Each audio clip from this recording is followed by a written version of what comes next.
الحمد لله رب العالمين الصلاة والسلام على رسول الأمين وعلى آله وصحبه أجمعين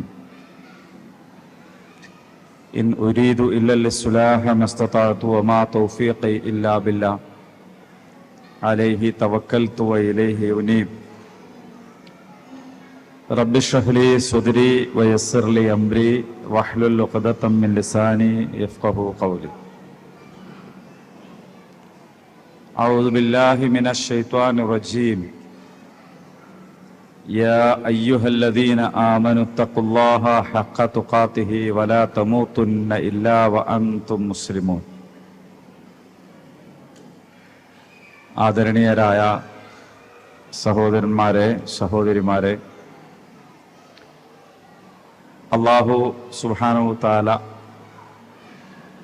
നമ്മെ എല്ലാവരെയും അനുഗ്രഹിക്കുമാറാകട്ടെ. വളരെ ആഹ്ലാദകരമായ ഒരു കൂടിച്ചേരലാണ് ഇവിടെ ഇപ്പോൾ ഉള്ളത്. നമ്മുടെ പിഞ്ചു മക്കളെല്ലാം ആവേശപൂർവം അത് ആഘോഷിച്ചു കൊണ്ടിരിക്കുകയാണ്. അതിനിടയിൽ ചെറിയ ചില കുടുംബ വിചാരങ്ങൾ നിങ്ങളുമായി പങ്കുവെക്കാൻ ശ്രമിച്ച് നോക്കുകയാണ് ഞാൻ ചെയ്യുന്നത്.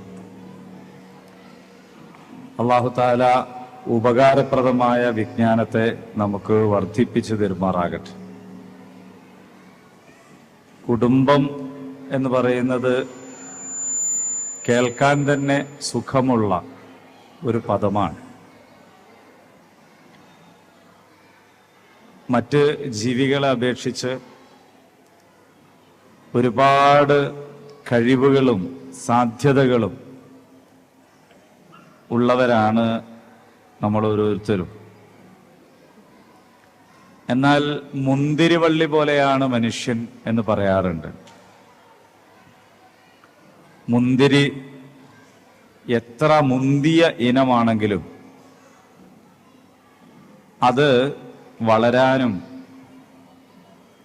പൂവിടാനും കായ്ക്കാനും അതിൽ നിന്ന് ഫലം ലഭിക്കാനും അതിന് ഒരു സഹായം, ഒരു നാട്ട, ഒരു പന്തൽ ആവശ്യമാണ്. ഇല്ലെങ്കിൽ ആ വള്ളി നിലത്ത് തന്നെ കിടന്ന് നശിച്ചു പോവുകയാണ്, ചീഞ്ഞു പോവുകയാണ് ചെയ്യുക. ആ വള്ളി ഇങ്ങനെ വളർന്നു വരുമ്പോൾ ഒരു ചെറിയ വടിയെടുത്ത് കുത്തിക്കൊടുത്താൽ അതിന് വളർന്ന് മുന്നോട്ട് ഉയർന്നു കയറാൻ ഉള്ള ഒരു പന്തൽ ഉണ്ടാക്കി കൊടുത്താൽ അത് മുകളിലേക്ക് വളരുകയും നല്ല കായ്ഫലം ലഭിക്കുകയും ചെയ്യും. മനുഷ്യന്മാരെ കുറിച്ച് ആൾക്കാർ എന്ന് പറയാറുണ്ട്. ആൾ എന്ന് പറഞ്ഞാൽ ആളുന്നവൻ എന്നാണ്, ജ്വലിക്കുന്നവൻ, മുകളിലേക്ക് ഉയരുന്നവൻ എന്നാണ്. അത് മനുഷ്യന്റെ ഒരു പ്രകൃതമാണ്. തല ഉയർത്തിപ്പിടിച്ച് എപ്പോഴും മുകളിലേക്ക് വളരാൻ മനുഷ്യനിങ്ങനെ ആഗ്രഹിച്ചുകൊണ്ടിരിക്കും. ആ ആഗ്രഹം നല്ലതാണ്. ആ ആഗ്രഹത്തിന്റെ പ്രാർത്ഥനയാണ് നമ്മൾ നമസ്കാരത്തിൽ ഇടയിലിരുത്തത്തിൽ വർഫഅനി എന്ന് പറയുന്നത്. ഞങ്ങളെ ഉയർത്തിത്തരണമേ എന്ന് പറയുന്നു. അങ്ങനെ വളർന്നു കയറാൻ, മനുഷ്യന് പിടിച്ചു കയറാൻ, അവൻ പരിപൂർണമായും പ്രയോജനപ്രദമാകും വിധം ഉയരാൻ അവനുള്ള പന്തലാണ് കുടുംബം എന്ന് പറയുന്നത്. നമ്മുടെ ജീവിതത്തിലെ എല്ലാ സന്ദർഭങ്ങളിലും നമുക്ക് വലിയ സേവനങ്ങൾ ചെയ്യുന്നുണ്ട് നമ്മുടെ കുടുംബം. ഉമ്മയുടെ ഗർഭപാത്രത്തിൽ ആരോരും കാണാത്ത കാലത്ത് ആ മാതാവിന്റെ ഗർഭപാത്രത്തിൽ നിന്ന് നമുക്ക് കിട്ടിയിട്ടുള്ള വിഭവങ്ങൾ നമ്മൾ കുപ്പായത്തിനുള്ളിൽ കൈവച്ച് നോക്കിയാൽ കാണുന്ന തടയുന്ന അടയാളമുണ്ട്. നമ്മുടെ പൊക്കിൾ കൈയില്ലാതെ, കണ്ണില്ലാതെ, കാലില്ലാതെ ഒക്കെ ജനിച്ച കുട്ടികൾ ഉണ്ടാകും. പക്ഷെ നിങ്ങൾ എപ്പോഴെങ്കിലും പൊക്കിളില്ലാതെ ജനിച്ച ആരെയെങ്കിലും കണ്ടിട്ടുണ്ടോ? അതവിടെ ഒരു അടയാളമാണ്. ജനിക്കുമ്പോഴുള്ള പല അടയാളങ്ങളും പിന്നീട് മാഞ്ഞു പോകുമെങ്കിലും ഈ ദുനിയാവിനോട് വിട ചൊല്ലുന്നത് വരെ മാഞ്ഞു പോകാത്ത ഒരു അടയാളമാണ് നമ്മുടെ പൊക്കിൾ എന്ന് പറയുന്നത്. നമ്മൾ ഗർഭാശയത്തിലായിരിക്കുമ്പോൾ നമ്മുടെ ഉമ്മ നമ്മളെ ഊട്ടിയ വഴിയാണത്. അന്ന് നമ്മുടെ വായയും പല്ലും നാവും അങ്ങനെയല്ല നമ്മൾ ആഹരിച്ചത്. ഇന്നിപ്പോൾ ഉമ്മ കുടിച്ച ബാക്കി വെള്ളം കുടിക്കാനോ ഉമ്മ ഉപയോഗിച്ച ഗ്ലാസ് കഴുകാതെ ഉപയോഗിക്കാനോ നമുക്ക് നമ്മുടെ ശുചിത്വബോധം നമ്മെ സമ്മതിക്കുകയില്ല. അതേസമയത്ത് ആ ഉമ്മ ചവച്ചരച്ച് തിന്നതും കുടിച്ചതുമാണ് ഈ പൊക്കിൾ വഴി നമുക്ക് ലഭിച്ചുകൊണ്ടിരുന്നത്. അവിടെ നിന്ന് ആരംഭിച്ച് നവജാത ശിശുവായി നമ്മൾ ജനിച്ചു വീണ ഉടനെ മാതാവിൽ നിന്ന്, ചുറ്റുപാടുകളിൽ നിന്ന് ലഭിച്ചിട്ടുള്ള വലിയ സേവനങ്ങൾ നമ്മൾ സാധാരണ നമ്മുടെ അടുത്ത കുടുംബക്കാരായിട്ട് എണ്ണുന്ന ആളുകളുണ്ടല്ലോ, അവര് മാത്രമല്ല, നമ്മൾ തൊട്ടിലാടിയപ്പോൾ ആടിയിട്ടുള്ള ഒരുപാട് കണ്ണുകളുണ്ട്. നമ്മളൊന്ന് ചിരിച്ചു കാണാൻ വേണ്ടി നമ്മുടെ മുഖത്ത് നോക്കി കോപ്രായങ്ങൾ കാണിച്ചവരുണ്ട്. നമ്മുടെ കൈ വളരുമ്പോ, കാല് വളരുമ്പോ, നമ്മളൊരു പുതിയ കഴിവ് നേടിയെടുത്തപ്പോൾ, നമ്മളൊന്ന് എഴുന്നേറ്റ് നിന്നപ്പോൾ, ഒന്ന് നടക്കാൻ പിച്ച വെച്ച് തുടങ്ങിയപ്പോൾ ഒക്കെ ആഘോഷപൂർവം, ആവേശപൂർവം പ്രോത്സാഹിപ്പിച്ചവരും സന്തോഷിച്ചവരുമുണ്ട്. നമ്മുടെ കുടുംബക്കാർ, നമ്മുടെ അയൽവാസികൾ, ഇവരെല്ലാം ചേർന്നതാണ് നമ്മുടെ ബന്ധുജനങ്ങൾ എന്ന് പറയുന്നത്. ശൈശവത്തിലും ബാല്യത്തിലും കൗമാരത്തിലും മനുഷ്യന് നേരത്തെ ഞാൻ പറഞ്ഞ പന്തൽ വളരാനും ഉയരാനും ആവശ്യമായിട്ടുള്ള ഈ സഹായം ലഭിച്ചിട്ടുള്ളത് കുടുംബത്തിൽ നിന്നാണ് എന്ന് നമുക്ക് കാണാൻ കഴിയും. കുടുംബമില്ലാത്ത ആളുകൾ ആരും തന്നെ ഇല്ല. പക്ഷേ കുടുംബത്തിൽ നിന്ന് ഉപേക്ഷിക്കപ്പെട്ട പല ആളുകളുമുണ്ട്. നമ്മുടെയൊക്കെ തന്നെ ചുറ്റുപാടുകളിലുള്ള റീഹാബിലിറ്റേഷൻ സെന്ററുകൾ സന്ദർശിച്ചാൽ നമുക്കത് കാണാൻ കഴിയും. അവിടെയുള്ള ആളുകൾ നമ്മളോട് പറയും, നിങ്ങൾ ഇവരുടെ പൂർവകാലത്തെ കുറിച്ച് ചോദിക്കരുത് എന്ന്. അത്തരത്തിലുള്ള അഭയ കേന്ദ്രങ്ങളിൽ നമ്മൾ ചെല്ലുമ്പോൾ അവിടെയുള്ള ഉമ്മമാരോട്, ഉപ്പമാരോട് മക്കളെ കുറിച്ച് ചോദിക്കരുത് എന്ന്, കുടുംബത്തെ കുറിച്ച് ചോദിക്കരുത് എന്ന്. കാരണം അതവർക്ക് വലിയ വേദന നൽകുന്ന ഓർമ്മയാണ്. അങ്ങനെ ഒറ്റപ്പെട്ടു പോയ ആളുകൾ അവർ അനുഭവിക്കുന്ന തീക്ഷ്ണമായ വികാരം പറഞ്ഞറിയിക്കാൻ കഴിയാത്തതാണ്. പക്ഷെ അതിൽ നിന്ന് നമുക്കുള്ള സന്ദേശം, കുടുംബം ഉണ്ടായിരിക്കുക എന്ന് പറയുന്നത്, നാം കുടുംബത്തോടൊപ്പമായിരിക്കുക എന്ന് പറയുന്നത്, കുടുംബം നമ്മോടൊപ്പമായിരിക്കുക എന്ന് പറയുന്നത് അള്ളാഹു നമുക്ക് ചെയ്തു തരുന്ന വലിയ അനുഗ്രഹമാണ് എന്നുള്ളതാണ്. കൂടുമ്പോൾ ഇമ്പമുണ്ടാകുന്നതാണ് കുടുംബം എന്ന് പറയാറുണ്ട്. യഥാർത്ഥത്തിൽ ഈ ഭൗതിക ലോകത്ത് കാര്യങ്ങളൊക്കെ കണക്കാക്കുന്നത് ഗണിതശാസ്ത്ര യുക്തിയിലാണ്. എനിക്ക് എന്ത് കിട്ടും എന്നാണ് എല്ലാവരും ചോദിച്ചുകൊണ്ടിരിക്കുന്നത്. അങ്ങനെ ഒന്നും കൂട്ടിയാൽ 2, പിന്നെ അതിനോട് എത്ര ഒന്ന് ചേർക്കുന്നുവോ അത്രയും അത് പെരുകിക്കൊണ്ടേയിരിക്കും. ഇങ്ങനെയാണ് എല്ലാറ്റിനെയും ആളുകൾ കണക്കാക്കിക്കൊണ്ടിരിക്കുന്നത്. പക്ഷേ ആ ഗണിതശാസ്ത്ര യുക്തിക്കകത്ത് ഒതുക്കി നിർത്താൻ കഴിയുന്നതല്ല നമ്മുടെ കുടുംബം. ആ കുടുംബാംഗങ്ങൾ തമ്മിലുള്ള ബന്ധം എന്ന് പറയുന്നത്. എങ്ങനെയാണ് 10 മാസക്കാലത്തോളം നമ്മെ ഗർഭം ചുമന്ന ഉമ്മയുമായിട്ടുള്ള നമ്മുടെ ബന്ധത്തെ നമുക്കങ്ങനെ ഒരു അക്കങ്ങളിൽ പറയാൻ കഴിയുക? ഉമ്മ ഗർഭിണിയായപ്പോൾ ആ കാലഘട്ടത്തിൽ വല്ലാതെ ചിന്തിച്ച് ടെൻഷൻ അടിച്ച് നടന്ന പിതാവിന്റെ വികാരങ്ങളെ നമുക്ക് എങ്ങനെയാണ് ഗണിതശാസ്ത്ര യുക്തിയിൽ അളക്കാൻ കഴിയുക? എല്ലാ ഗണിതശാസ്ത്രത്തിനും അപ്പുറത്ത് ഒരു സ്നേഹശാസ്ത്രം എന്ന് പറയുന്ന ഒന്നുണ്ട്. ഒന്നും ചേരുമ്പോൾ രണ്ടല്ല. ഒന്നും ചേരുമ്പോൾ 2 എന്നതാണ് ഗണിതശാസ്ത്രമെങ്കിൽ ഒന്നും ചേരുമ്പോൾ ഇമ്മിണി വലിയ 1 എന്ന് പറയുന്ന സ്നേഹശാസ്ത്രമാണ് കുടുംബത്തിന്റെ അടിസ്ഥാനം. വൈക്കം മുഹമ്മദ് ബഷീർ അത് മനോഹരമായി പറഞ്ഞു വെച്ചിട്ടുണ്ടല്ലോ. ഒരു വീട്ടിലുള്ള ആൺകുട്ടിയും മറ്റൊരു വീട്ടിലുള്ള പെൺകുട്ടിയും തികച്ചും വ്യത്യസ്തമായ അന്തരീക്ഷത്തിൽ വളർന്ന, വ്യത്യസ്ത സ്വഭാവങ്ങളുള്ള, വ്യത്യസ്ത സംസ്കാരങ്ങളുള്ള, വ്യത്യസ്തമായ ശീലങ്ങളുള്ള ഈ വ്യത്യസ്തതകൾ കൊണ്ടാണ് യഥാർത്ഥത്തിൽ ഇണകളായി തീരാൻ കഴിയുന്നത്. വ്യത്യസ്തതകളില്ലെങ്കിൽ ഇണകളാവാൻ കഴിയില്ല. നമ്മുടെ കാലിൽ ധരിക്കുന്ന നമ്മുടെ ചെരുപ്പ് അത് ഒരു ജോഡി ചെരുപ്പാകുന്നത് എപ്പോഴാണ്? ഒന്ന് ഇടത്തോട്ടും മറ്റേത് വലത്തോട്ടും തിരിഞ്ഞിരിക്കുമ്പോഴാണ്. 2 ചെരുപ്പും ഇടത്തോട്ട് തിരിഞ്ഞിരുന്നാൽ രണ്ടും കാണാൻ ഒരുപോലെ ഉണ്ടാകുമെങ്കിലും അത് നമുക്ക് പ്രയോജനപ്രദമാവുകയില്ല. രണ്ടും വലത്തോട്ട് തിരിഞ്ഞിരുന്നാലും അങ്ങനെ തന്നെയാണ്. അപ്പോൾ ഒന്ന് ഇടത്തോട്ടും ഒന്ന് വലത്തോട്ടും തിരിഞ്ഞിരിക്കണം. അഥവാ ആണ് ആണായിരിക്കണം, പെണ്ണ് പെണ്ണായിരിക്കണം. പുരുഷൻ പൗരുഷം പ്രകടിപ്പിക്കുകയും സ്ത്രീ സ്ത്രൈണത പ്രകടിപ്പിക്കുകയും ചെയ്യണം.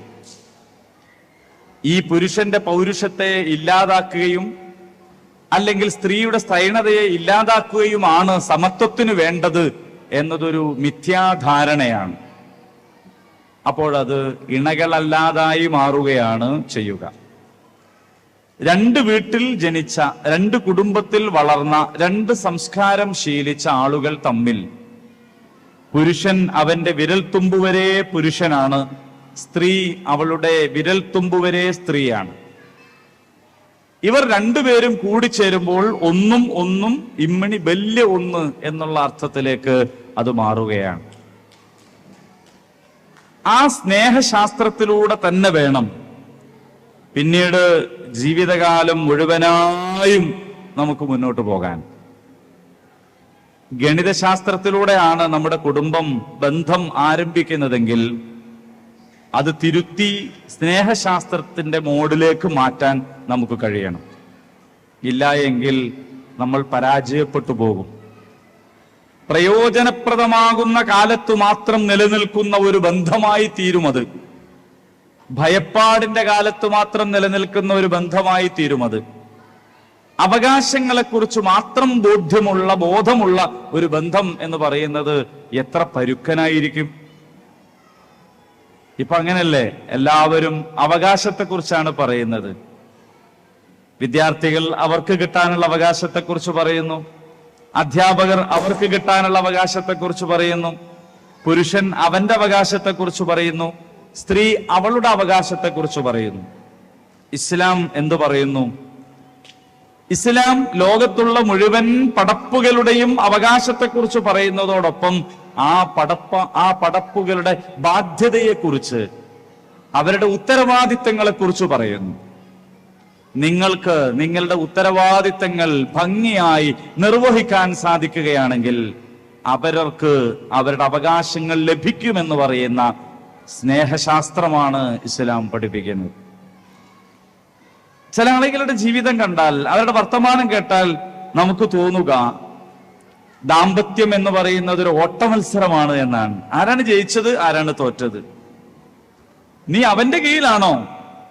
അല്ല, നീ അവളുടെ കീഴിലാണോ? അല്ലെ, അവൻ പറഞ്ഞതൊക്കെ കേട്ട് നടക്കുകയാണല്ലേ, അല്ലെ, അവള് പറയുന്നതെല്ലാം കേട്ട് നീ ഇങ്ങനെ ജീവിക്കുകയാണല്ലേ. ആണും പെണ്ണും തമ്മിലുള്ള ഓട്ടമത്സരത്തിന്റെ പേരല്ല ദാമ്പത്യ ജീവിതം എന്ന് പറയുന്നത്.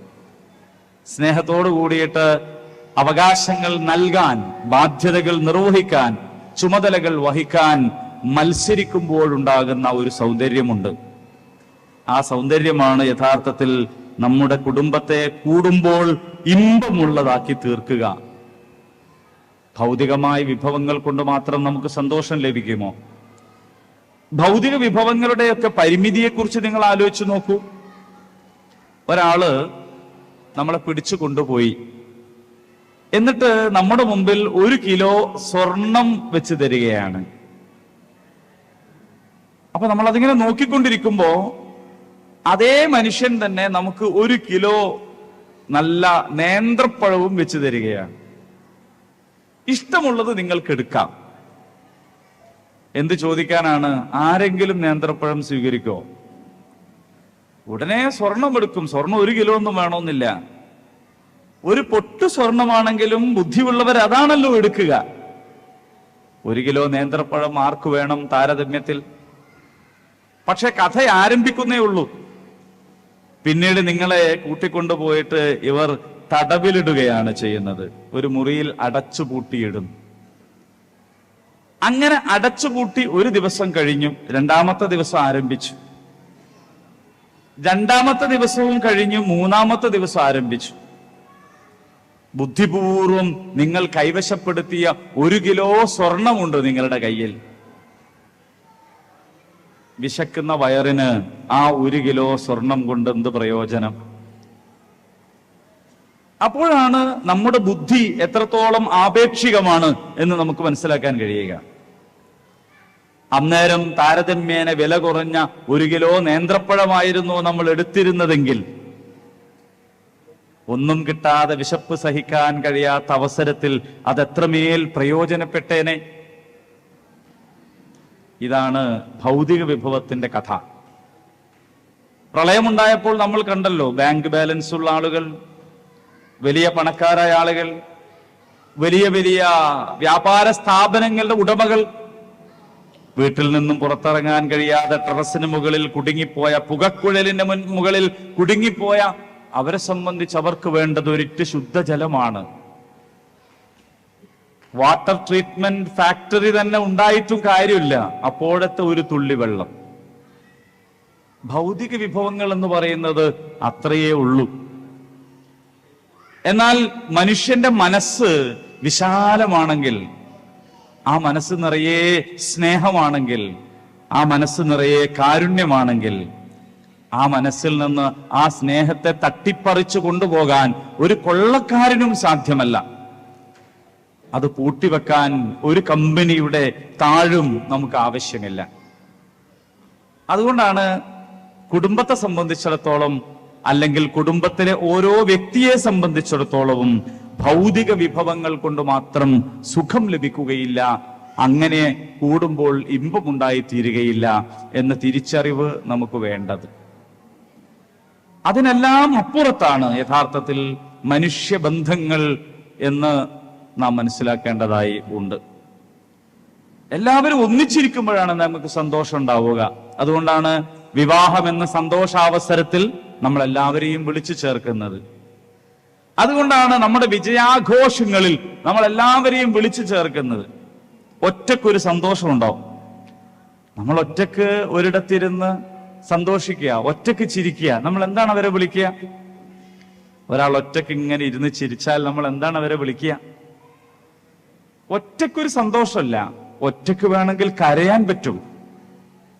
ആരും കാണാതെ ഒറ്റക്ക് തനിച്ചിരുന്ന് കരയാൻ ഒരുപക്ഷെ നമുക്ക് സാധിച്ചേ. കണ്ണുനീരിങ്ങനെ ധാരധാരയായി അതിങ്ങനെ ഒഴുകിപ്പോകാൻ ചിലപ്പോൾ കഴിയും. പക്ഷെ എങ്ങനെയാണ് ഒറ്റക്ക് സന്തോഷിക്കുക? അതുകൊണ്ടാണ് സന്തോഷാവസരത്തിൽ നമുക്ക് ഒന്നായിരിക്കണം, എല്ലാവരും ഒരുമിച്ചുണ്ടാകണം. എങ്കിൽ ഏറ്റവും വലിയ സന്തോഷം ഏതാണ്? മനുഷ്യനെ സംബന്ധിച്ച് ഏറ്റവും വലിയ സന്തോഷം എന്ന് പറയുന്നത് സ്വർഗമാണ്. സ്വർഗമാണ്. അവസാനിച്ചു പോകാത്ത സുഖസൗകര്യങ്ങൾ അല്ലാഹു സുബ്ഹാനഹു തആല മുത്തഖീങ്ങൾക്ക് വേണ്ടി ഒരുക്കി വെച്ചിട്ടുള്ള സ്വർഗം എന്നതാണ് ഏറ്റവും വലിയ സന്തോഷം. ആ സന്തോഷത്തിൽ നമ്മുടെ മക്കൾ നമ്മുടെ കൂടെ വേണ്ടേ? നമ്മുടെ മാതാപിതാക്കൾ വേണ്ടേ? നമ്മുടെ സഹോദരി സഹോദരന്മാർ നമ്മുടെ കൂടെ വേണ്ടേ? ഏതോ ഒരു ഉരുൾപൊട്ടലിലോ ഒരു ഭൂമി കുലുക്കത്തിലോ ഒരു സുനാമിയിലോ ഇനി പറയാൻ ഒരു കാരണവുമില്ലാതാകുമ്പോൾ കുഴഞ്ഞു വീണ് തീർന്നു എന്ന് വിശേഷിപ്പിക്കപ്പെടുമ്പോഴോ അവസാനിച്ചു പോകാനുള്ള ഈ നശ്വരമായ ലോകമല്ലല്ലോ പ്രധാനം. അത് പെട്ടെന്ന് ഒടുങ്ങി തീർന്നു പോകും. നിങ്ങൾ ആലോചിച്ചു നോക്കൂ, നിങ്ങളുടെ ജീവിതത്തെ ഇതുവരെയുള്ള ഓർമ്മകൾ, ഇതുവരെയുള്ള കാര്യങ്ങൾ ഓർത്തെടുക്കാൻ നമുക്ക് എത്ര സമയം വേണം? വളരെ കുറഞ്ഞ സമയം മതി. പക്ഷെ ഖാലിദീന ഫീഹ അബദ, ഒരിക്കലും അവസാനിച്ചു പോകാത്ത നിത്യസ്വർഗം. ആ അവസാനിച്ചു പോകാത്ത നിത്യസ്വർഗത്തിൽ അവിടെ വലിയ സുഖ സൗകര്യങ്ങളോടുകൂടി മുന്നോട്ട് പോകുമ്പോ നമ്മുടെ മോൻ അവിടെ വേണ്ടേ? നമ്മുടെ മോള് വേണ്ടേ? നമ്മൾക്ക് വേണ്ടി കഷ്ടപ്പെട്ട ഉമ്മ വേണ്ടേ? നമുക്ക് വേണ്ടി അത്യധ്വാനം ചെയ്ത, നമ്മൾ സ്വീകരിച്ച തണലെല്ലാം നമ്മുടെ പിതാവ് കൊണ്ട വെയിലാണല്ലോ. ആ വാപ്പ അവിടെ വേണ്ടേ? വേണം. പക്ഷെ അത് സാധ്യമാണോ? സാധ്യമാണ്. ഖുർആൻ പറയുന്നുണ്ട്, ആരാണ് അങ്ങനെ ഉണ്ടാവുക? അങ്ങനെ ഉണ്ടാവുക സ്വാലിഹീങ്ങളാണ്. സ്വർഗത്തിൽ ഒരുമിച്ച് കഴിയാൻ ഭാഗ്യം കിട്ടുക സ്വാലിഹീങ്ങൾക്കാണ്. വമൻ സ്വലഹ എന്നാണ് ഖുർആൻ പറഞ്ഞത്. സ്വാലിഹീങ്ങളായ ആളുകൾ. എന്തേ നിങ്ങൾ സ്വർഗത്തിൽ ഇങ്ങനെ എല്ലാവരും ഉണ്ടല്ലോ എന്ന് ചോദിക്കും അത്രേ. സ്വർഗത്തിലെ ചില ആൾക്കാരോട്, കുടുംബത്തോടെ ഇരിക്കുന്ന ആളുകളോട് ചോദിക്കും അത്രേ, എളാപ്പ, മൂത്താപ്പ, അമ്മായി, ജ്യേഷ്ഠന്, അനുജൻ എല്ലാരും ഒന്നിച്ചുണ്ടല്ലോ, നിങ്ങളെങ്ങനെ ഇവിടെ ഒന്നിച്ച് എത്തിയത് എന്ന് ചോദിക്കുന്നതാണ്. അപ്പൊ അവര് പറയും, ഞങ്ങൾ ദുനിയാവിൽ പടച്ച റബ്ബിനെ ഭയന്ന് ജീവിച്ചവരായിരുന്നു എന്ന് പറയുന്നതാണ്. പടച്ച റബ്ബിനെ ഭയന്ന് ജീവിച്ചവരായിരുന്നു. ഞങ്ങൾ ദുനിയാവിൽ ജീവിക്കുമ്പോൾ തന്നെ ഈ വരാനുള്ള പരലോകത്തെക്കുറിച്ച് ഞങ്ങൾക്ക് ബോധമുണ്ടായിരുന്നു. ഞങ്ങൾ കുടുംബത്തിലായിരിക്കെ, ദുനിയാവിലായിരിക്കെ ഞങ്ങൾക്ക് പരലോകത്തെക്കുറിച്ച് ബോധമുണ്ടായിരുന്നു എന്നാണ്. അങ്ങനെയുള്ള ആളുകളാണ് അവിടെ എത്തുക എന്ന് പറയുന്നു. സഹോദരന്മാരെ, സഹോദരിമാരെ, മനുഷ്യ സമൂഹം അങ്ങനെയാണല്ലോ. ആ മനുഷ്യ സമൂഹത്തിന്റെ ഏറ്റവും ചെറിയ ഘടകമാണ് കുടുംബം എന്ന് പറയുന്നത്. ഒരു സമൂഹം എങ്ങനെയാണ് സ്വസ്ഥതയുള്ള സമൂഹമാവുക? ഒരു സമൂഹം സ്വസ്ഥതയുള്ള സമൂഹമാകണമെങ്കിൽ ചിലത് ആ സമൂഹത്തിൽ ഉണ്ടാകണം. എങ്കിൽ അതേ കാര്യങ്ങൾ തന്നെയാണ് ഒരു കുടുംബം സ്വാലിഹായ കുടുംബമായി തീരണമെങ്കിൽ ആ കുടുംബത്തിൽ ഉണ്ടാകേണ്ടത്. ഞാനതിനെ 4 അക്കങ്ങളിൽ നിങ്ങളുമായി പങ്കുവെക്കാം. ഒന്നാമതായി തന്നെ വേണ്ടത്, നമ്മുടെ കുടുംബം എന്ന് പറയുന്നത് ഒരു ജമാഅത്തായിരിക്കണം എന്നതാണ്. സംഘടിതമായിരിക്കണം നമ്മുടെ കുടുംബം. ചില കുടുംബങ്ങളെങ്കിലും റെസ്റ്റോറന്റ് കുടുംബങ്ങളാണ്. എന്ന് പറഞ്ഞാൽ നമ്മളൊരു ഹോട്ടലിലൊക്കെ പോയിട്ടുണ്ടെങ്കിൽ ഡൈനിങ് ടേബിളിന്റെ അടുത്ത് നമ്മൾ ഇരുന്നാൽ നമ്മുടെ മുന്നിൽ വന്നിരിക്കുന്ന ആളും നമ്മളും തമ്മിൽ ഒരു ബന്ധവും ഉണ്ടാവില്ല. അങ്ങനെ ഉണ്ടായിക്കൊള്ളണമെന്നില്ല. നമ്മൾ സപ്ലയറോട് നമുക്ക് ആവശ്യമുള്ളത് ഓർഡർ ചെയ്യുന്നു, അത് വരുന്നു, അത് ഭക്ഷിക്കുന്നു, അതിന് ബില്ലടയ്ക്കുന്നു. നമ്മുടെ തൊട്ടടുത്തിരിക്കുന്ന ആളോട് നമ്മൾ ഒരുപക്ഷെ ഒരു ആശയവിനിമയം നടത്തിക്കൊള്ളണമെന്നില്ല. നമ്മുടെ തൊട്ടു മുമ്പിലിരിക്കുന്നയാൾ എന്ത് വാങ്ങുന്നു, ഭക്ഷിക്കുന്നു എന്നത് നമ്മുടെ വിഷയമേ അല്ല. ഇങ്ങനെ ചില വീടുകളുണ്ട്. ഉമ്മയും പെങ്ങളും ഭാര്യയും ഒക്കെ സപ്ലയേഴ്സ് ആയിട്ടുള്ള കുടുംബങ്ങൾ, ഓരോരുത്തരായി വന്നിരുന്ന് കഴിച്ചു പോകുന്ന കുടുംബങ്ങൾ അങ്ങനെയുണ്ട്. മക്കളെ കുറിച്ച് ചോദിക്കുമ്പോ മൂത്തോൻ എവിടെയാണ് എന്ന് ധാരണയില്ലാത്ത, ഇളയവൻ എന്തു ചെയ്യുന്നു എന്ന് അറിഞ്ഞുകൂടാത്ത, അല്ലേ, ഉപ്പാക്ക് എന്താണ് പണി എന്ന് പോലും അറിഞ്ഞുകൂടാത്ത, മൂപ്പൻ എന്താ ചെയ്യുന്നതെന്ന് ഇപ്പം കൃത്യമായൊരു ധാരണ ഇല്ല എന്ന് പറയേണ്ടി വരുന്ന, ഓൾ എന്തോ ഒരു കോഴ്സിന് പോണുണ്ട് എന്നതിനപ്പുറത്തൊന്നും നിശ്ചയമില്ലാത്ത, കല്യാണത്തിന് വീട്ടിൽ നിന്ന് പോകുന്നത് ഒരേ കല്യാണ വീട്ടിലേക്കാണെങ്കിലും ഞാൻ പോവാണ്, നീ അവിടെ എത്തിക്കോ എന്ന് പറഞ്ഞിട്ട് രണ്ടാളും 2 നേരത്തെ ഇറങ്ങിപ്പോകുന്ന, അല്ലെ, ഒരേ മരണ വീട്ടിലേക്കാണ് പോകുന്നതെങ്കിലും പരസ്പര ബന്ധമില്ലാതെ പോയി തിരിച്ചു വരുന്ന, വീട്ടിൽ വെച്ച് നമസ്കരിക്കുമ്പോൾ ഓരോരുത്തരും തോന്നിയ ഇടങ്ങളിൽ വെച്ച് ഒറ്റക്കൊറ്റക്ക് മാത്രം നമസ്കരിക്കുന്ന, അല്ലേ, അതിനു പകരം ഒരു ജമാഅത്തായിരിക്കണം. ഒരേ സ്ഥലത്തേക്ക് പോവുകയാണെങ്കിൽ ഒരാൾ ഒരല്പം കാത്തു നിന്നിട്ടാണെങ്കിൽ പോലും ഒന്നിച്ചിറങ്ങാൻ കഴിയുന്ന പരസ്പര ബന്ധമുള്ള ഒരു കുടുംബം. അതിനാണ് ജമാഅത്തായിരിക്കണം എന്ന് പറയുന്നത്. സമൂഹത്തിന്റെ ചെറിയ ഘടകമാണ് കുടുംബം എന്നതുകൊണ്ട് കുടുംബത്തിന് ഈ ഗുണമുണ്ടെങ്കിൽ അവിടെ സ്വസ്ഥതയുണ്ടാകും. മഹല്ലിൽ ആ സ്വഭാവമുണ്ടെങ്കിൽ ആ മഹല്ല് ജമാഅത്ത് സ്വസ്ഥതയുണ്ടാകും. സമൂഹത്തിൽ ആ ജമാഅത്തായിട്ടുള്ള സ്വഭാവം ഉണ്ടെങ്കിൽ അവിടെയും അതിന്റെ സുഖം ഉണ്ടാവും. ഇങ്ങനെ കുടുംബം ജമാഅത്താണെങ്കിൽ പിന്നെ വേണ്ടത് കൂടിയാലോചനയാണ്. അതിനെ നമുക്ക് രണ്ടാമത്തെ ഒരു നമ്പറായിട്ട് എണ്ണാം. ഒരു സമൂഹം സംഘടിതമാണെങ്കിൽ, ഒരു കുടുംബം സംഘടിതമാണെങ്കിൽ പിന്നെ അവിടെ അനിവാര്യമായി തീരുന്നതാണ് കൂടിയാലോചന. കൂടിയാലോചനയില്ലാത്ത സംഘടിത സ്വഭാവം അർത്ഥമില്ലാത്തതാണ്. ഓരോരുത്തരും ഒറ്റക്കൊറ്റക്ക് തീരുമാനിക്കുന്നതിന് പകരം പരസ്പരം അങ്ങോട്ടും ഇങ്ങോട്ടും, ഖുർആൻ അതിനെക്കുറിച്ച് പറഞ്ഞല്ലോ. മുലകുടിയെ കുറിച്ച് പറഞ്ഞെടുത്ത് ഖുർആൻ പറഞ്ഞല്ലോ, നിങ്ങൾ കൂടിയാലോചിക്കുക എന്ന് പറഞ്ഞല്ലോ. വീട്ടിൽ കറിയുണ്ടാക്കുന്ന വിഷയം തുടങ്ങി സ്വത്തുവകകൾ വിൽക്കുകയോ കൈമാറ്റം ചെയ്യുകയോ ചെയ്യുന്ന കാര്യത്തിൽ പോലും പരസ്പരമുള്ള കൂടിയാലോചനകൾ. റസൂലുള്ളാഹി മുഹമ്മദ് മുസ്തഫ സ്വല്ലല്ലാഹു അലൈഹി വസല്ലം ഹുദൈബിയ സന്ധിയുടെ നേരത്ത് വിഷമിച്ചിരിക്കുമ്പോ കൂടെയുണ്ടായിരുന്ന പ്രിയ പത്നി ചോദിച്ചല്ലോ, എന്താണ് റസൂലെ അങ്ങേക്ക് വിഷമമെന്ന്? അതൊന്നും നിനക്ക് പറഞ്ഞാൽ മനസ്സിലാവൂല എന്ന് പറയുകയായിരുന്നില്ല റസൂലുള്ളാഹി സ്വല്ലല്ലാഹു അലൈഹി വസല്ലം.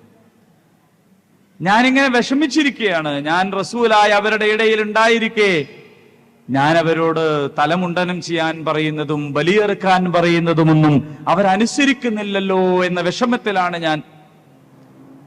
സഹാബിമാര് മക്കയിലേക്കുള്ള പ്രവേശനം തടയപ്പെട്ട വിഷമത്താൽ സ്തംഭിച്ചിരിക്കുന്ന ഒരു പ്രതിസന്ധി ഘട്ടമായിരുന്നു അത്. ഭാര്യ ചോദിച്ചു, ഞാനൊരു ഉപായം പറയട്ടെ? പറഞ്ഞോളൂ. ഇനി അങ്ങ് ആരോടും ഒന്നും കൽപ്പിക്കേണ്ടതില്ല, അങ്ങ് തനിയെ ഇത് ചെയ്തു നോക്കൂ, എല്ലാവരും കാണുന്നൊരിടത്ത് കയറി നിന്ന്. കൂടിയാലോചനയാണ്, വിഷയങ്ങൾ പങ്കുവെക്കലാണ്.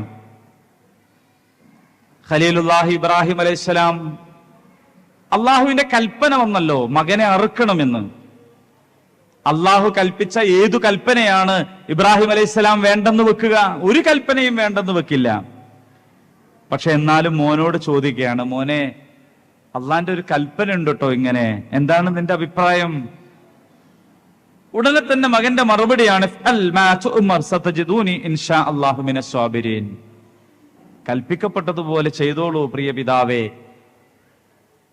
കൂടിയാലോചനയാണ്. നമ്മുടെ കുടുംബത്തിൽ അതുണ്ടോ? ഉണ്ടെങ്കിൽ അവിടെ സ്വസ്ഥതയുണ്ടാകും.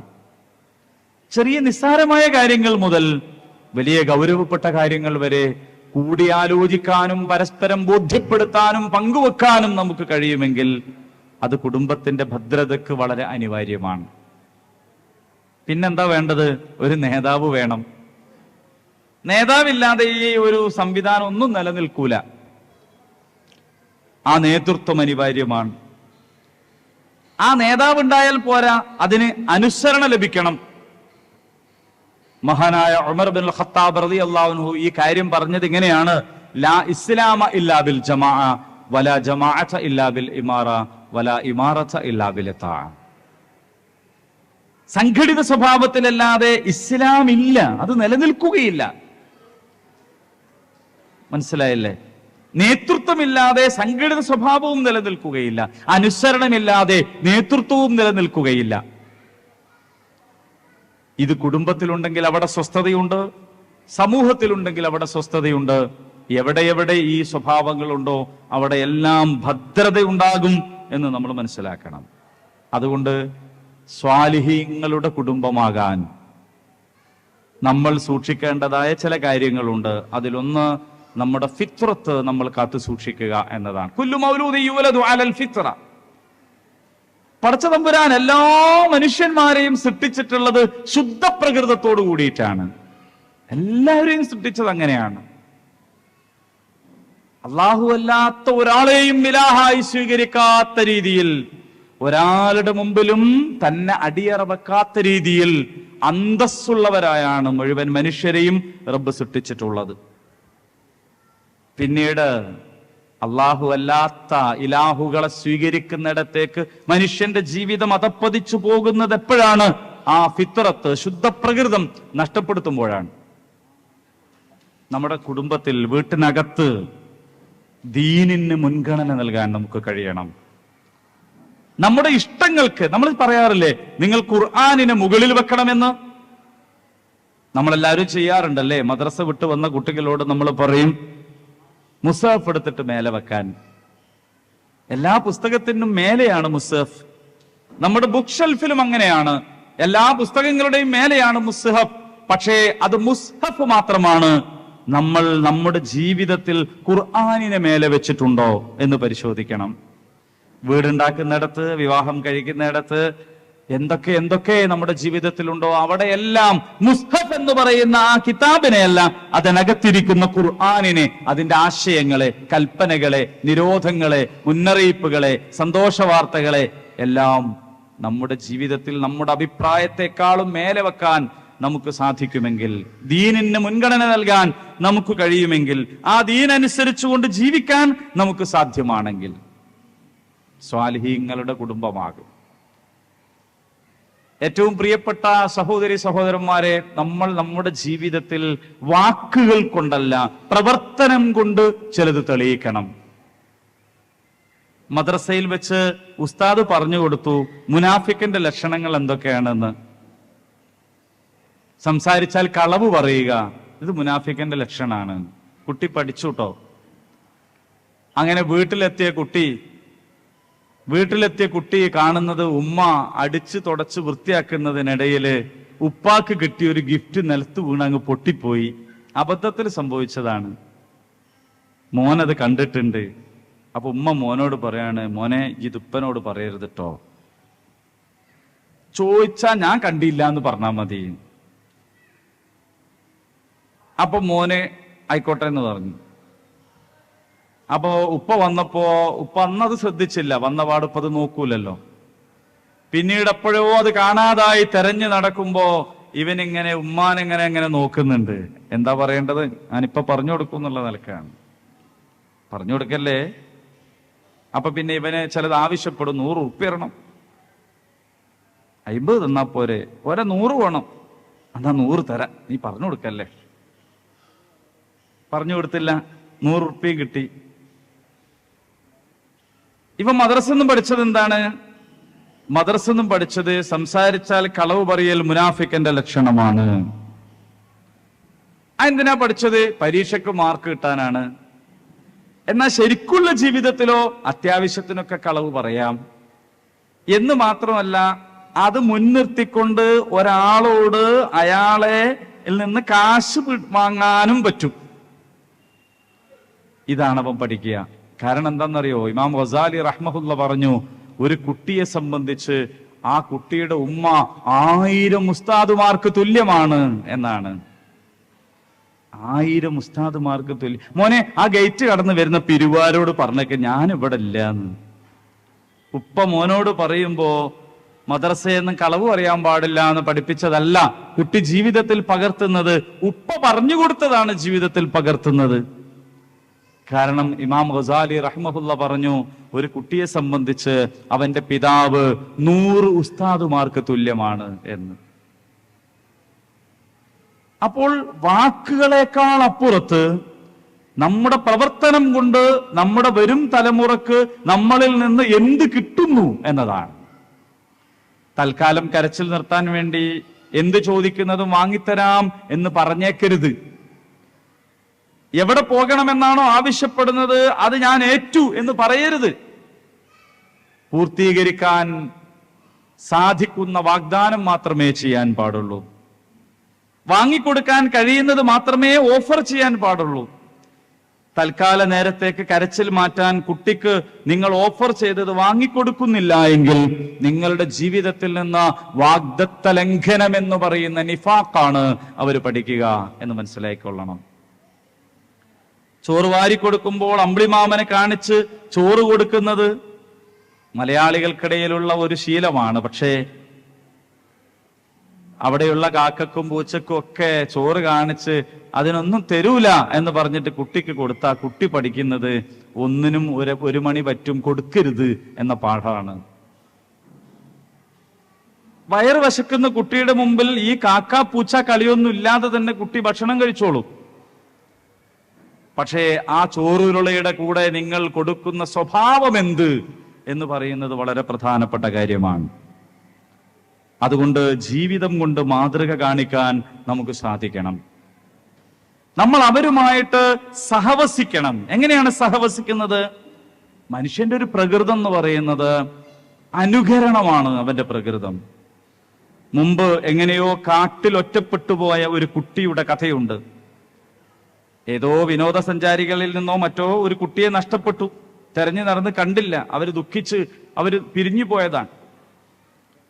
പിന്നീട് കുറച്ചു കാലങ്ങൾക്ക് ശേഷം പോയ വേറെ ഒരു യാത്രാ സംഘം കുറെ കുരങ്ങുകൾക്കിടയിൽ ഒരു കുട്ടിയെ കാണുകയാണ്.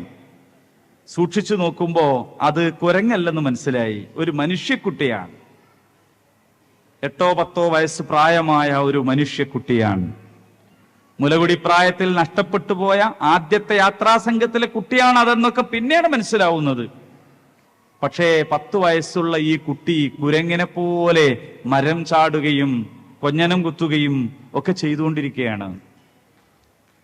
നമ്മളെ വീട്ടിൽ വളർത്തുന്ന ഒരു കോഴിയും നമ്മൾ നടക്കുമ്പോൾ ഇതുവരെ നടക്കാൻ ശ്രമിച്ചിട്ടില്ല. ഒരു ആട്ടിൻകുട്ടിയും നമ്മളെപ്പോലെ ചാടാൻ ശ്രമിച്ചിട്ടില്ല. ഒരു പശുക്കുട്ടിയും നമ്മളെപ്പോലെ സംസാരിക്കാൻ ശ്രമിച്ചിട്ടില്ല.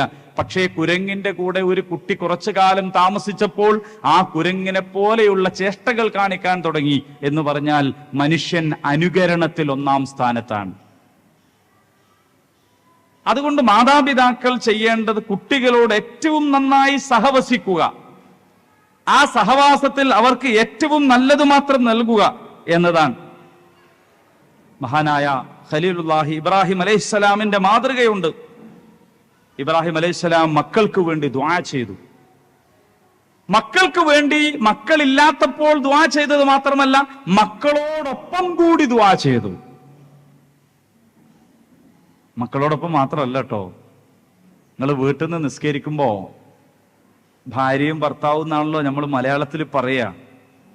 ഇണതുണകൾ, ആ ഇണകൾ ഒന്നിച്ച് ഒദു ചെയ്ത് ഇരുന്ന് 2 റക്അത്ത് നിസ്കരിച്ച് ഒരാൾ ഒരല്പം ശബ്ദം ഉയർത്തി ഒന്ന് പ്രാർത്ഥിച്ച് പിറകിലിരിക്കുന്ന ആൾ ആമീൻ പറഞ്ഞു നോക്കൂ.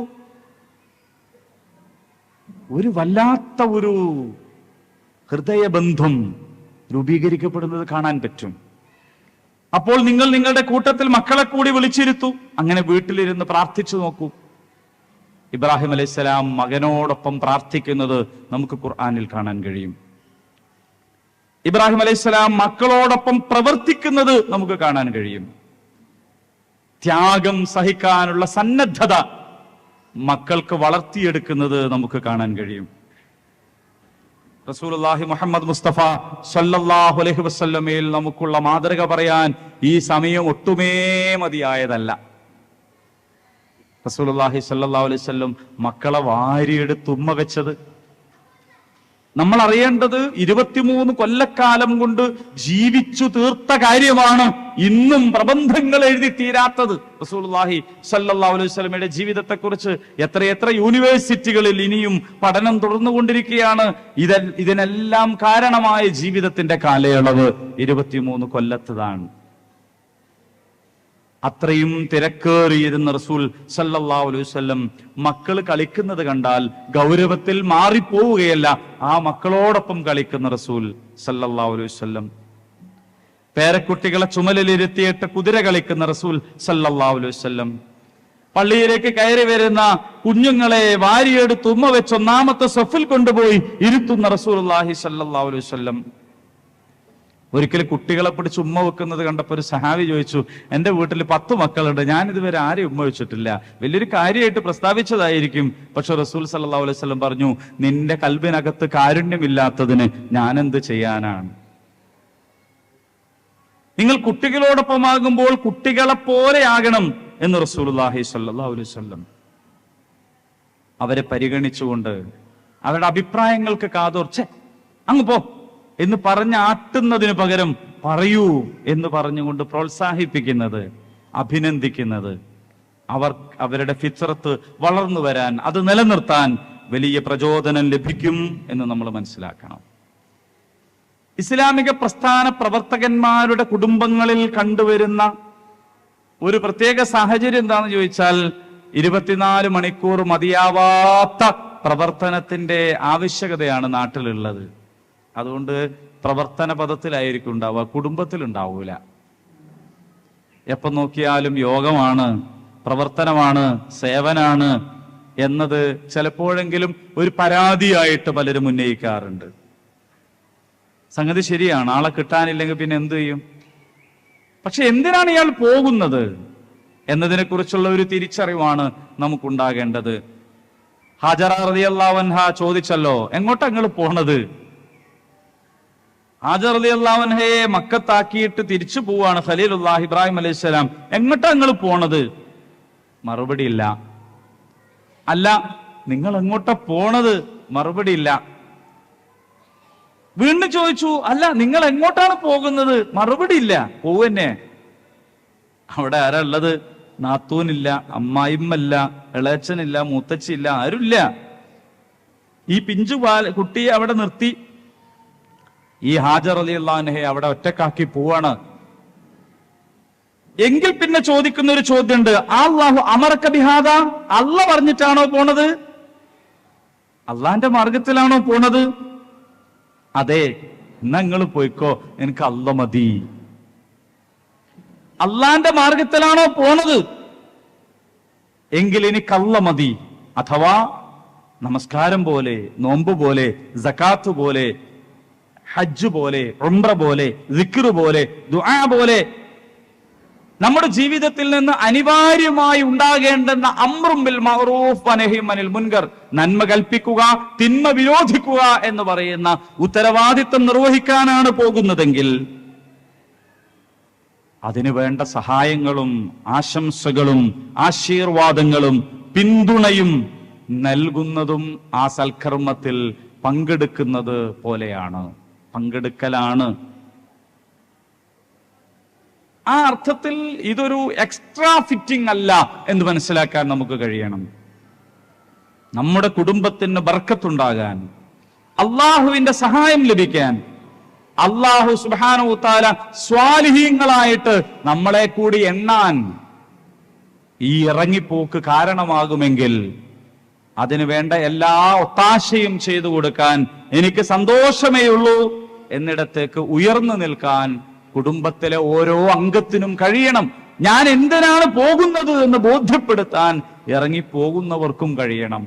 വന്നു കിട്ടുന്ന നേരത്ത് തിരക്കൊഴിഞ്ഞ് മാറി നിന്ന് കുടുംബത്തോട് സല്ലപിക്കാനും കളിക്കാനും വിനോദത്തിലേർപ്പെടാനും സാധിക്കണം. വീട്ടിന് പുറത്ത് ഗൗരവപ്പെട്ട വിഷയങ്ങളിൽ എന്തൊരു മുഖഭാവമാണോ ഉണ്ടായിരുന്നത് അതേ മോഡിൽ തന്നെ വീട്ടിൽ വന്നു കയറരുത്. വീട്ടിലെത്തുന്നതോടുകൂടി പിന്നെ അത് മാറണം, മാറ്റാൻ കഴിയണം നമുക്ക്. നബി സല്ലല്ലാഹു അലൈഹി വസല്ലം ആയിഷ റളിയല്ലാഹു അൻഹയുടെ കൂടെ ഓട്ടമത്സരം നടത്തുകയാണ്, അല്ലേ? ഓട്ടമത്സരം നടത്തുകയാണ്. എന്നിട്ട് ഒരിക്കൽ റസൂലുള്ളാഹി സ്വല്ലല്ലാഹു അലൈഹി വസല്ലം വിജയിക്കുകയാണ്. അപ്പൊ സങ്കടമായി പോയി ആയിഷ റളിയല്ലാഹു അൻഹക്ക്. പിന്നീട് ഒന്നുകൂടി മത്സരിച്ചപ്പോൾ ആയിഷ റളിയല്ലാഹു അൻഹ വിജയിക്കുകയാണ്. വമ്പിച്ച കരുത്തും ആരോഗ്യവും ആ ഇടവേളയിൽ നേടിയെടുത്തത് കൊണ്ടല്ല, മുത്തു നബി സല്ലല്ലാഹു അലൈഹി വസല്ലം തോറ്റുകൊടുക്കുകയാണ്. തോറ്റുകൊടുക്കുന്നതിന്റെ ഒരു സൗന്ദര്യം ഉണ്ടല്ലോ, നമ്മുടെ പ്രിയപ്പെട്ടവർക്ക് വേണ്ടി തോറ്റുകൊടുക്കുന്ന ഒരു സൗന്ദര്യം ഉണ്ടല്ലോ, അത് പ്രാക്ടീസ് ചെയ്താൽ മാത്രം അനുഭവിക്കാൻ കഴിയുന്ന ഒരു കാര്യമാണ്. നമ്മുടെ എതിരാളികളെയാണ് നമ്മൾ പരാജയപ്പെടുത്തേണ്ടത്. നമ്മുടെ മാതാപിതാക്കളെ, നമ്മുടെ ഇണതുണകളെ, നമ്മുടെ മക്കളെ, നമുക്ക് പ്രിയപ്പെട്ടവരെ, നമുക്ക് വേണ്ടപ്പെട്ടവരെ വിജയിപ്പിക്കുക എന്നതിന് വേണ്ടി നമ്മൾ തോറ്റുകൊടുക്കുക എന്ന് പറയുന്നത് വളരെ മനോഹരമായ ഒരു കാര്യമാണ്. ആ മനോഹരമായ അനുഭവത്തിലേക്ക് നമുക്ക് ഉയർന്നു നിൽക്കാൻ കഴിയുമ്പോഴാണ് നമ്മൾ യഥാർത്ഥത്തിൽ ഈമാനികമായും ഉന്നതിയിലെത്തുക എന്ന് നമ്മൾ മനസ്സിലാക്കണം. എന്തിനു വേണ്ടിയാണ് ഇണകളായി സൃഷ്ടിച്ചത്? ലിതസ്കുനു അലൈഹ.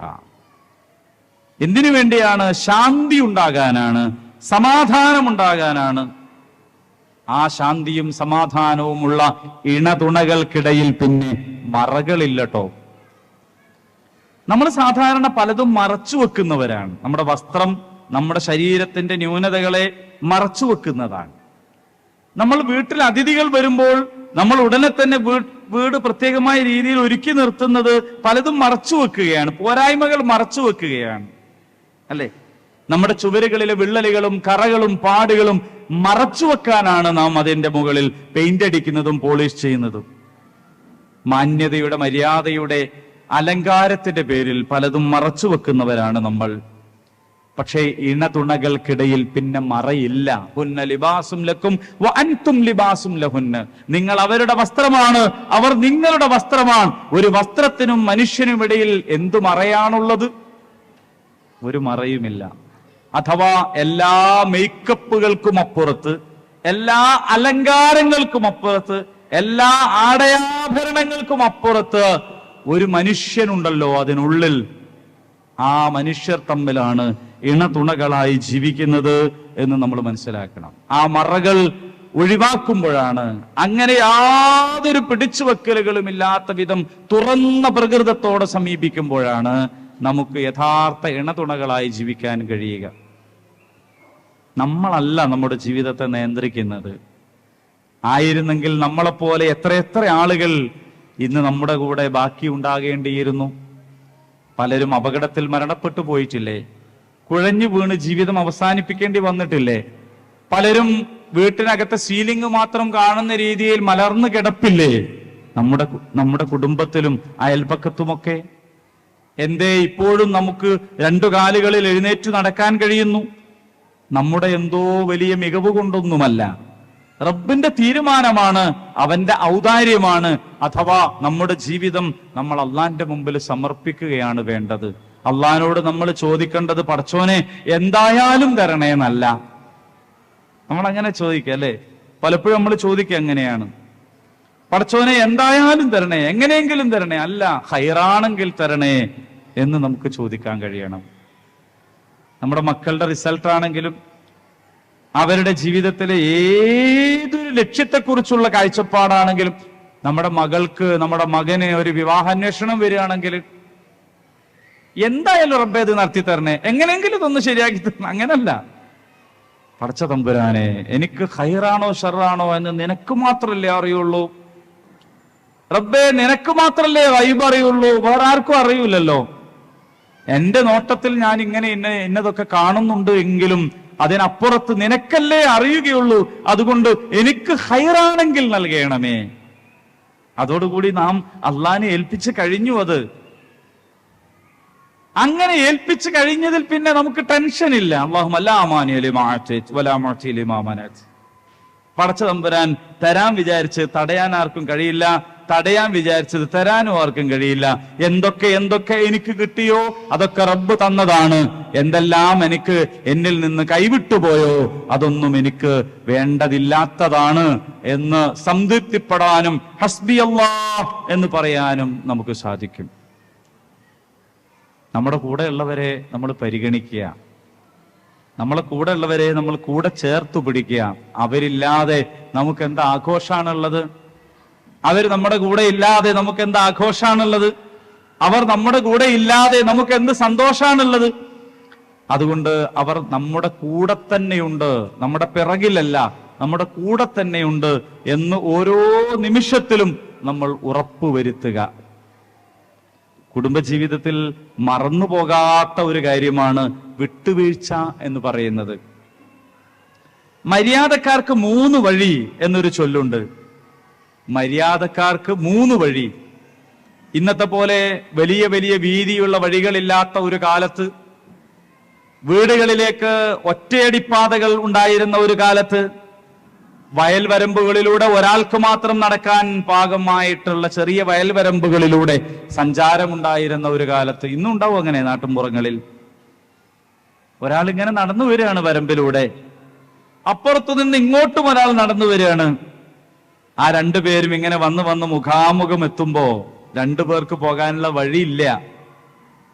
2 പേരും മര്യാദക്കാരാണെങ്കിൽ എന്താ സംഭവിക്കുക? ഒരാൾ അപ്പുറത്ത് നിന്ന് വരുന്ന ആൾക്ക് വേണ്ടി വേഗം വയലിലേക്ക് ഇറങ്ങി നിൽക്കും. കാലിന്റെ നെരിയാണി വരെ ചളിവെള്ളത്തിലായിരിക്കും അയാൾ നിൽക്കുക. പക്ഷെ ഇയാൾ ഇറങ്ങുമോ എന്ന് നോക്കാനുള്ള നേരം ഈ മര്യാദക്കാരനില്ല. അയാൾ ഇങ്ങോട്ടും ഇറങ്ങി നിന്നിട്ടുണ്ടാകും. അപ്പൊ അവരുടെ മുമ്പിൽ 3 വഴിയാണ്. ഇറങ്ങിയപ്പോൾ രൂപപ്പെട്ട പുതിയ 2 വഴികളും ആദ്യമേ തന്നെയുള്ള ഈ വരമ്പും. ആ ചെളിവെള്ളത്തിൽ കാലും മുക്കി 2 പേരും മുഖത്തോട് മുഖം നോക്കിയിട്ട് സന്തോഷം പ്രകടിപ്പിച്ച് വിശേഷം പങ്കുവെച്ച് അങ്ങ് കയറി പോവുകയും ചെയ്തു.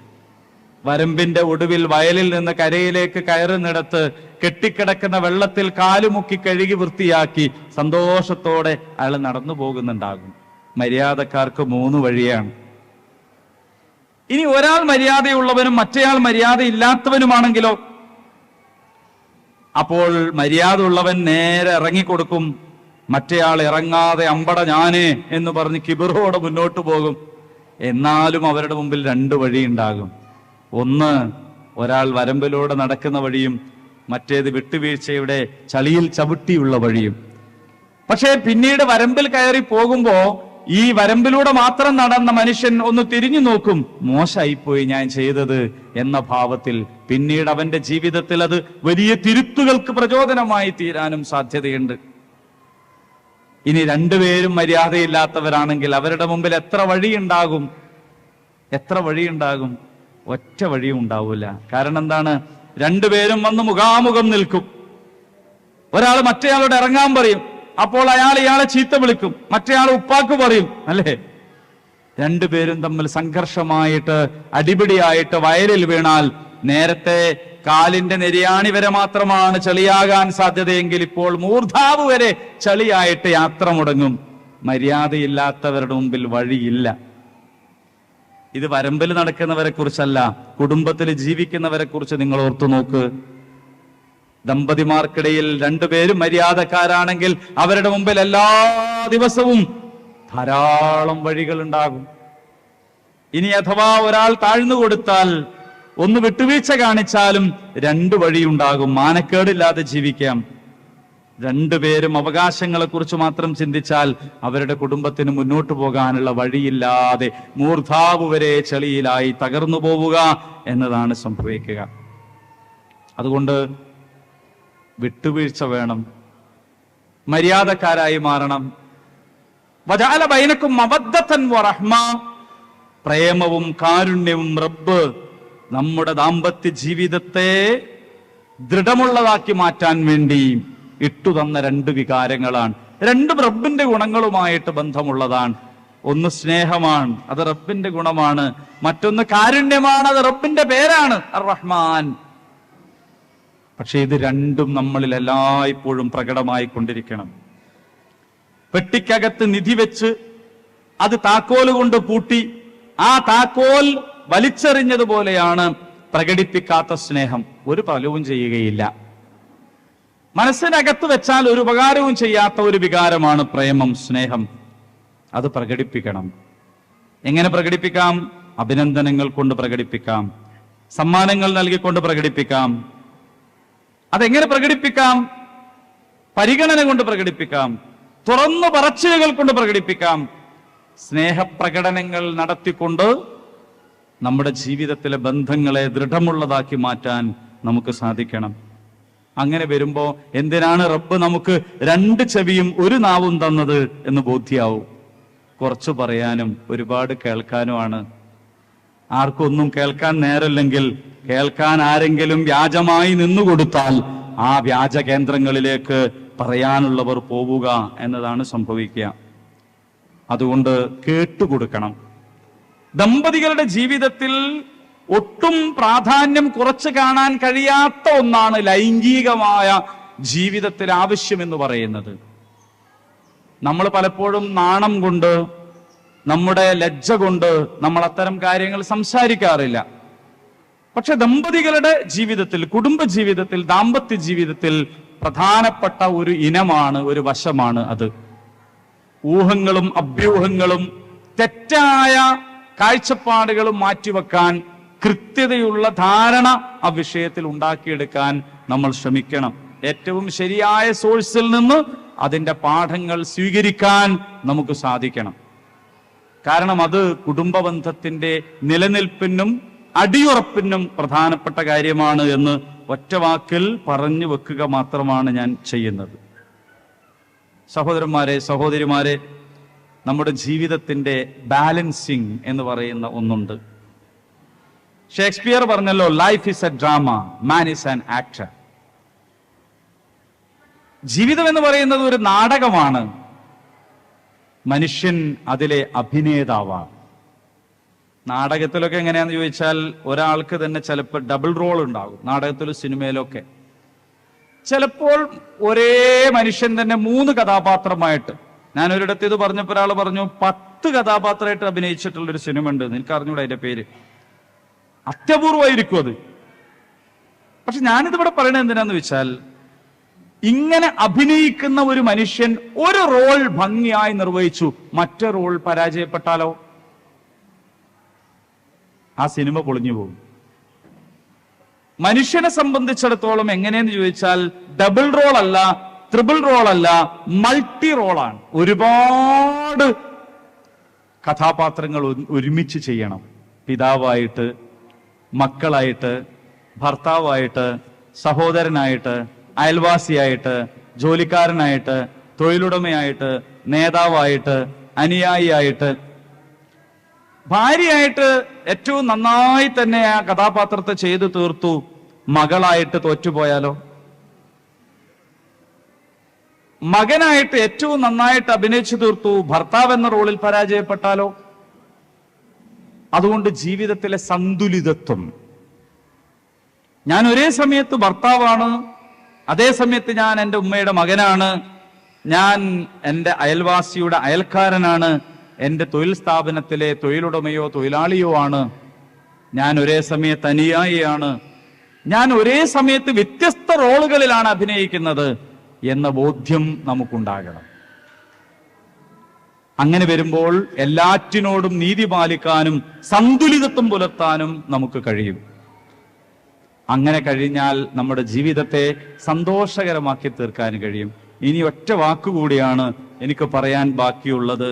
അത് നമ്മുടെ ജീവിതത്തിന്റെ സകല നിയന്ത്രണങ്ങളെയും തകർത്ത് കളയുന്ന നമ്മുടെ സ്ക്രീൻ ടൈമിന്റെ ആധിക്യത്തെ കുറിച്ചാണ്. നമ്മളെല്ലാവരും വാട്സപ്പ് ഉപയോഗിക്കുന്നവരാണ്, ഫേസ്ബുക്ക് ഉപയോഗിക്കുന്നവരാണ്, സോഷ്യൽ മീഡിയ ഉപയോഗിക്കുന്നവരാണ്. പക്ഷേ കത്തി പോലെയാണ്, പ്രയോജനപ്രദമായ അത് തന്നെ അമിതോപയോഗത്താലും അശ്രദ്ധയാലുള്ള ഉപയോഗത്താലും നമ്മുടെ ജീവിതത്തിൽ വലിയ പരിക്കുകൾ ഉണ്ടാക്കാൻ അത് കാരണമാകും. രാത്രി കിടന്നുറങ്ങാൻ വേണ്ടിയിട്ട് ഭാര്യയും ഭർത്താവും റൂമിൽ കയറി വാതിലടച്ചിട്ട് കട്ടിലിൽ കയറി കിടന്ന് ഭർത്താവിന് ഭാര്യയോടൊന്ന് നീങ്ങിക്കിടക്കാൻ പറഞ്ഞിട്ട് ഓള് കേൾക്കുന്നില്ല, ഓള് വാട്സപ്പിലാണ്. കുറെ നേരം പറഞ്ഞിട്ട് അവള് കേൾക്കാതായപ്പോ അയാൾക്ക് കിടക്കല് നിർബന്ധമായ സമയത്ത് അയാൾ വാട്സപ്പിൽ മെസ്സേജ് അയച്ചു, അത്രേ, നീ ഒന്ന് നീങ്ങിക്കിടക്കുന്നു. ഉടനെ തന്നെ അവള് നീങ്ങിക്കിടന്നു എന്നാണ് കഥ. തൊട്ടടുത്ത് കിടക്കുന്ന ഭാര്യയോട് ഭർത്താവിന് വാട്സപ്പ് വഴി മാത്രം ബന്ധപ്പെടാൻ കഴിയുന്നത്രയും സ്ക്രീൻ ടൈം നമ്മുടെ ജീവിതത്തെ കവർന്നെടുക്കുന്ന ഒരു കാലത്ത് നമ്മൾ ബോധപൂർവം നമ്മുടെ മറ്റുള്ളതിന്റെ മുടക്കം വരാത്ത വിധം അതിനെ നിയന്ത്രിക്കാൻ സന്നദ്ധരാവണം. നമ്മുടെ ജീവിതം അള്ളാഹുവിന് ഇഷ്ടകരമായ വിധത്തിൽ, നമ്മുടെ കുടുംബം ഇമ്പമുണ്ടാകുന്ന വിധത്തിൽ വളർത്തി പരിഷ്കരിച്ചെടുക്കാൻ ഈ ക്ലാസ് ഒരു പ്രചോദനമായെങ്കിൽ അൽഹംദുലില്ലാ, അള്ളാഹുവിന്റെ സർവസ്തുതിയും. അങ്ങനെ അള്ളാഹു നമ്മുടെ കുടുംബത്തെ അനുഗ്രഹിക്കുമാറാകട്ടെ എന്ന് നിങ്ങളോടൊപ്പം ഞാനും പ്രാർത്ഥിക്കുകയാണ്. വളരെ സാഗൂതം ശ്രദ്ധാപൂർവം കണ്ണിമ വെട്ടാതെ ഈ ഉച്ച ഭക്ഷണാനന്തര സെഷനിലും നിങ്ങൾ ഇരുന്നത് എന്നെ അത്ഭുതപ്പെടുത്തുന്നുണ്ട്, ഞാനതിൽ വിസ്മയിക്കുന്നുണ്ട്. ഒരു പ്രഭാഷകനെ പ്രലോഭിപ്പിക്കുന്ന അത്രയും നല്ല ശ്രദ്ധാപൂർവം നിങ്ങൾ ഇരുന്നതിന് നിങ്ങളെ അഭിനന്ദിച്ചുകൊണ്ട് എൻ്റെ വാക്കുകൾ ഞാൻ ഉപസംഹരിക്കുകയാണ്. വആഖിറു ദഅവാന അൽഹംദുലില്ലാഹി റബ്ബിൽ ആലമീൻ. അസ്സലാമു അലൈക്കും വറഹ്മത്തുള്ളാഹി വബറകാതുഹു.